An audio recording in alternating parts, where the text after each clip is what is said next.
Hello, everyone. This is Jeffrey Geisner for the Obligations of Memory podcast for the Jewish Culture and Holocaust Remembrance Group on Facebook and YouTube. And I am thrilled to have the author of Exile Music, Jennifer Steil, with us today. And I would want to just give you a little bit of background. I'm going to turn it over to Jennifer to really drill down a little bit more into what is an eclectic pathway, a career, and movement across the world. So Jennifer was the author of Exile Music, which won the grand prize in the Islands 2020 Book Awards, the Multicultural and Historical Novel International Book Awards. The Jerusalem Post called Exile Music one of the best novels reviewed in a long time, and the Pittsburgh Jewish Chronicle wrote, "In a sea of Holocaust literature, Exile music stands out as a wholly original and engaging." Jennifer's previous books include The Ambassador's Wife, which was inspired by her experience of getting kidnapped. I don't know how many of you have ever had that experience in Yemen, which was inspired by her experience. And it also won the 2013 William Faulkner Wisdom Creative Writing Competition Best Novel. The 2016 Philip McMath Post-Publication Book Award was issued for The Woman Who Fell from Sky. All of Jennifer's work concerns itself with people who live far and from home, either by choice or necessity, as well as they identify sexuality, how artistic practices help us navigate grief and difficulty and freedom of expression. So all of us welcome Jennifer to the podcast, and I would love for Jennifer to kind of start somewhere in, let's just get started by saying, where were you born? And what little bit about your family, mom and dad, and then we'll take it from there.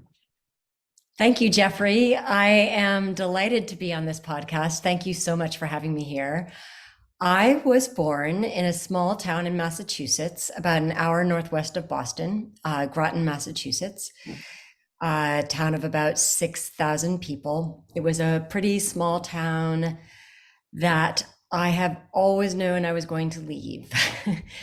There was nothing wrong with Groton, Massachusetts, but I just was a restless person and somehow knew that my future lay elsewhere. I didn't quite realize it lay as far elsewhere as it ended up being, but so I grew up with a mother and a father and a younger sister, 2 years younger than I am, named Rebecca. My dad, Gilbert Steil, and my mom, Cynthia Steil. And I had a pretty uneventful childhood. It was spent largely at the library. I was a very bookish child, to the point where my mother, who was very outdoorsy and very into hiking and camping and getting exercise, playing tennis, she would drag me off the sofa and throw me outside and say, "Go ride your bike around, get some fresh air, stop flying around reading all day." So I'm afraid I've now developed kind of the habit of physical exercise as well as the habit of writing. So I'm grateful for that. So the most monumental thing that probably happened in my young childhood was my younger sister was diagnosed with juvenile diabetes, with type 1 diabetes, which still causes enormous suffering. She's had a lifetime of pretty catastrophic illnesses, and so that was a big thing to happen to our family, and I feel like that's her story to tell ultimately, so I don't go into too much detail about that, because I believe that at some point she will want to tell her own story about that. My parents were pretty busy coping with my sister's illness and trying to find a way to support her, help her get through it. And I had spent a lot of time just going to ballet. I was a ballet dancer at that time. I had high hopes of becoming a professional ballet dancer, but that was not, alas, in my destiny, or at least not yet. Still planning to audition for the Bolshoi just as soon as I can get my leg above my head. but so that was what I spent my time doing. I didn't really have any social skills as a child. I had one friend at a time, one very good friend, but when it came to groups or being at school, I wasn't terribly social. I was quite shy. And it wasn't until I left home at the age of 15 to go to an alternative school on a farm in Vermont that I actually spoke to boys for the first time, I think, and made lifetime friends, lifelong friendships with people I met there. I trained Norwegian work horses and harvested carrots, threw around bales of hay and cleaned out horse stalls. I mean, I did all the normal algebra and history and English as well, but we were required to do quite a bit of work on the farm as in addition to our schoolwork, which I'm sure was character building, even if I didn't feel like that at the time. But we did also a lot of arts. So there was a lot of, I was very much into theater as a child. So I also, once I'd left home and I'd finally given up my dreams of ballet, I thought I wanted to be an actor. And I performed in a lot of theater at the Putney School, which is where I went in Vermont. And when I went away to university at Oberlin College in Ohio, I became a theater major there. And that's where I really committed myself to theater and to a life on the stage and worked very hard at that and moved to Seattle after graduating from Oberlin because I found New York quite intimidating as a young person. I'd grown up in a small town, and while I had studied theater in London for a semester of college, which was memorable and formative, I had never really lived in a big city. And so I just thought that New York was too much for me. So I moved to Seattle. So before you jump into Seattle, you talked so lovingly about your mom. Any stories about your dad? Um, yeah, so my dad, when we were growing up, wasn't around as much. We actually have become much closer as I became an adult than we were when I was a child. What did your father do? So he worked for, he started out as a computer engineer and he worked for Honeywell when I was very small and then worked for the Digital Equipment Corporation until he was around 50. And he went from being a computer engineer to ultimately being an organizational development consultant. And then when he was 50, he was laid off. And just after having trouble getting hired because of the ageism in the industry and people not wanting to hire a 50-year-old, he thought, well, I'm going to go into business as my own consultant and become an independent consultant, which is what he did. And he was hugely successful. So he did a lot of consulting work with UNICEF. So he would go to, what he did a lot is he would facilitate meetings that were aimed at solving some kind of problem in a community. And it could be a community of any size. It could be something as small as a family, or it could be an organization, or it could be a country. So he did a lot of work in Bangladesh. So for example, he organized Bangladesh's first conference on AIDS. And his foundation for his conference was that he had to have everyone involved in the entire system in the room. So, all right, so with AIDS, that meant you had to have everyone involved with legislation about AIDS. You had to have the religious leaders involved. It's a Muslim country, so you had to have the imams there.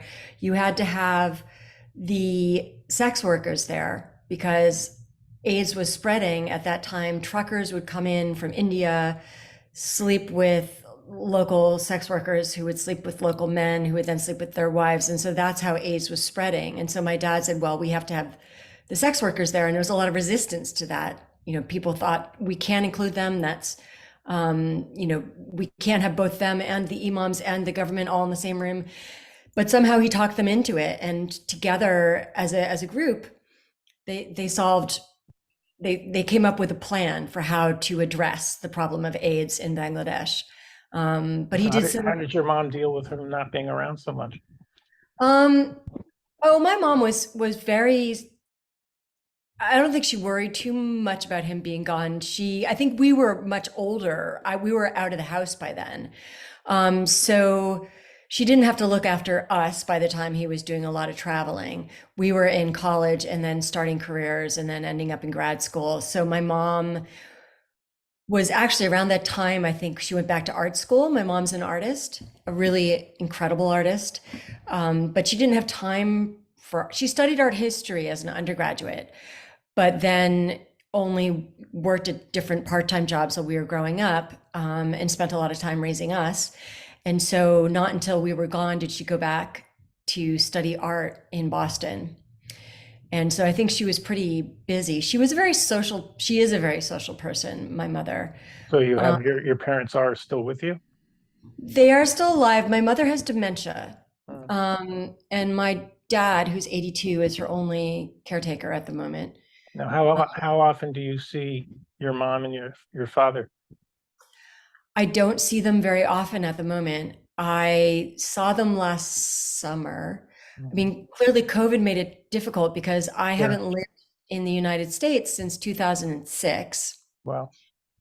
So my parents have made a point at visiting me in all the various countries. They visited me in Yemen, they visited me in Bolivia, they visited me in France, in Ireland, in London, because they know we can't always afford to visit them, and they want to see their granddaughter, my daughter. So they've. How old is your daughter? My daughter is now 12. Nice. Nice, really nice. So I will ask you a personal question. You don't have to answer it, but how does it feel seeing your mom with dementia? It feels that we are already grieving her loss. My whole family. It's it's been just a slow torture to see her disappear. Um, Hardest of all for my father, more than anyone else. But last summer, I was stayed with him for a month, and my mother, she has no short-term memory at all. She knew who I was, but she didn't remember. She couldn't remember what country I lived in, which is fair enough because some of my best friends can't keep track of what Mhm. country I'm living in. Um, but she just can't follow a conversation. She can't um, have an independent conversation with me without my dad there. She and my dad have kind of almost melded in that she just depends on him for everything, for everything. Now, is she Um, living at home or she's in a cognitive care facility? no, they are living at home so they built a house on 100 acres of land in Vermont when I was growing up. And so I used to spend summers camping on that land. And then once they built a little Cape house, we spent summers and weekends up there. And then later in life, I don't know, I think they were probably in their 60s when they moved up to Vermont full time, but they've been up there full time for a while. So they're still in that house. And my dad doesn't want to leave. And I worry. How old is your mom and dad? So my dad's 82 and my mom's 81. Oh, it's a blessing that your dad can still decide to be in the house and a caretaker. My mom was actually both my parents were mentally very cognitive, but my dad was physically not able to take care of. So my mom became his caregiver, but it was very challenging on my mom. And unfortunately, my mom passed away in 2011, and my father at 83, and my dad at 93 a year later. So it's quite something that they are able to stay in the house and be autonomous in that regard. I know it's not necessarily for your mom, but certainly for your dad. Yeah, I mean, my dad really wants to stay there, but I really want them to have help. I mean, he's overwhelmed, and I can't help because I don't live in the US and I'm in the middle of my own medical crisis, and my sister has a lot of medical issues on her plate. So we're we're kind of falling apart at the moment, all of us at the same time. So we're unable to really help each other. All right. Well, I want to let's steer away from more of this. And so Okay. you were talking about moving into. I want to ask you this question. You were talking about being in the theater. You were a theater. You went to Seattle to pursue a theater career. When did you feel the you said you were in the library most of your childhood, and that probably went through your teenage years. When did you get the bug to write, and where was the turning point or the trigger that made you feel that I think it's quite a challenge to believe that you can write, and then you can take that challenge and move it several levels higher and say, well, I think I'm going to write a book, and then figure out how to write a book, right? So I like to kind of understand a little bit about some of those turning points, the triggers, and some of the processes that maybe helps you get there. Right. Well, I was not an early bloomer when it came to this. I had always written in a journal, so I'd always kept a journal religiously through college. But I didn't think of myself as a writer, and I didn't have ambitions in that direction. So what the turning point came when I was living in Seattle and I was working as an actor. So I worked as an actor in Seattle for about 4 years, doing everything from Shakespeare to contemporary things, but most of it didn't pay. Sometimes I took jobs doing dinner theater just for the meal. I was making next to nothing. I mean, I think I lived on between 5 and 7,000 a year at that time, and I had no debt at the time. And it was tough because I had to take a lot of extra jobs, as a barista, I stacked recycling crates. I was briefly a chauffeur. I did all kinds of random And jobs. how old are you, and what year are you? So I was 21 when I moved there. Okay. And what year is yeah, it? 1990. Okay. I am now 53, just to save you all the math. Um, so I moved to Seattle in 1990 and stayed there till 94. And I loved working in the theater there, but I found myself getting frustrated with the kind of roles that were available to young women.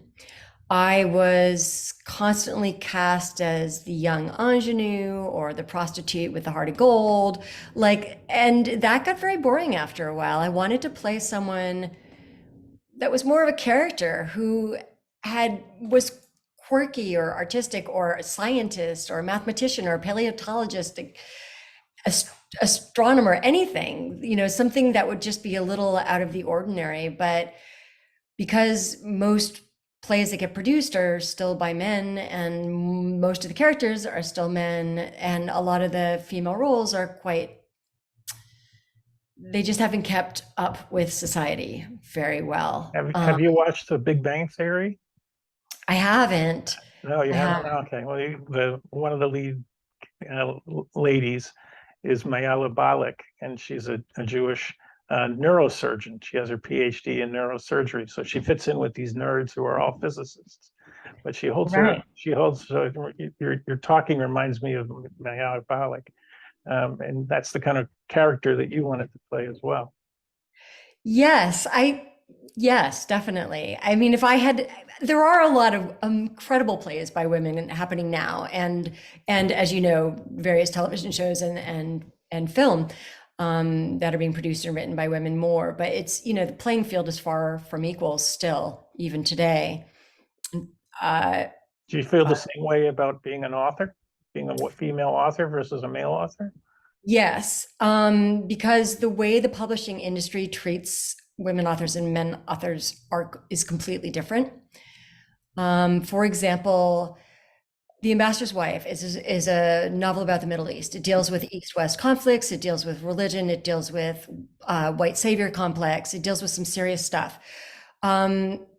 It's classified as a domestic novel, whereas if a man had written it, it would be classified as a Middle Eastern novel or a political novel, or just serious literature. But because it's written by women, they call it a domestic novel. Whereas The Corrections by Jonathan Franzen, that is a domestic novel in every sense of the word. It's about a family. It's domestic. My book has nothing domestic about it. It doesn't even take place in the US. And so this is infuriating because there's still a category called women's fiction. And my family, my husband and my daughter and I, all feel that there is no such thing as women's fiction and men's fiction, and girls' books and boys' books. We feel that all books are for all people. And this is really important to me. And so I can tell I'm heating you up. Go ahead. yes, Go, no. go. Oh, I could talk for hours about this We have because hours. We have hours. Go ahead. it's just that, when girls are growing up, they are given at school and other places plenty of books with male protagonists. So Harry Potter, for example, to take something everybody's read. No girl I know has any trouble imagining themselves in the role of Harry Potter and going through those adventures, right? However, parents of boys don't do as good a job at giving their boys books with female protagonists so that boys can imagine themselves into the lives and minds and souls of girls, which might just help them see us as human beings. And I feel that we really need to work on the way we gender our kids in these very stereotypical ways. I mean, there was one time when my daughter was around 8, my husband, Tim, was on the tube in London with her. Now, Theodora was then going to the French school in London. And Tim saw there were a whole group of children on the train from school, and one of them was carrying a piece of paper that said book list for boys at the top of it. And Tim saw it and was incensed. And he said, "Where did you get this? Who's your teacher?" And he went back to school the next day, demanded a meeting with the director, and said, "This is unacceptable. Boys need to be reading books with girls in them. You can't just give them books on trucks. Like, you're just feeding into these stereotypes and you're stunting them as individuals." Like, okay. So what did the director say? He said, "You're right. And I will make sure that this practice stops, because you're right. All books, we do need to be encouraging." So you gave a little bit of a foreshadow on the ambassador's wife. So tell him, before we go there, I want to hear how you met your husband and where, because it could be God knows anywhere in the world, it sounds like. So I want to know a little bit of the story of how you met your husband and what is his name. So please help us put the two of you together. Okay. May I start with leaving the US, because that's tied in with how I met my husband. Of course. So in 2006, an ex-boyfriend of mine from high school contacted me from Yemen and said, "How would you like to come train journalists over here?" And I said, "Well, I don't know anything about Yemen. Did you know anything about journalism? Well, yeah, I was working as a journalist. We kind of skipped that part, but by then I had I got a master's from Sarah Lawrence in creative writing, followed by a master's in journalism from the Columbia University School of Journalism, Graduate School of Journalism. So I was then working as a journalist. I worked in newspapers and then magazines because I hadn't yet figured out how to make a living writing creative work. So I loved being a journalist, but I don't know, there was always something missing. It's very satisfying to see your name in the newspaper every day. But I always wanted to write short stories. I didn't really think about novels until later, because when I was working my MFA, I was doing more short stories. But anyway, so I was working as a journalist in New York, writing for The Week magazine at the time that my ex-boyfriend contacted me. And I think I was the only journalist he knew, which is why he decided to ask me if I'd be willing to move to Yemen. And I said, "Well, I can't just give up. I have got this full-time job with great health insurance. I have a rent stabilized apartment. I can't just up and move to, where are you again?" And so he said, "Well, could you come for just a few weeks and do training for these Yemeni journalists at this newspaper called the Yemen Observer?"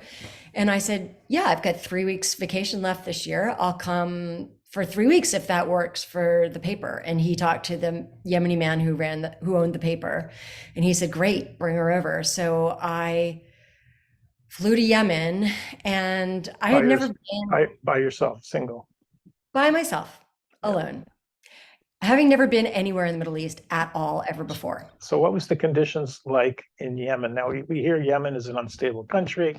It's fighting Saudi Arabia today, but this is going back to when, and what was the construct of the politics and the safety for you as a single a woman who's not of that culture, not of that skin?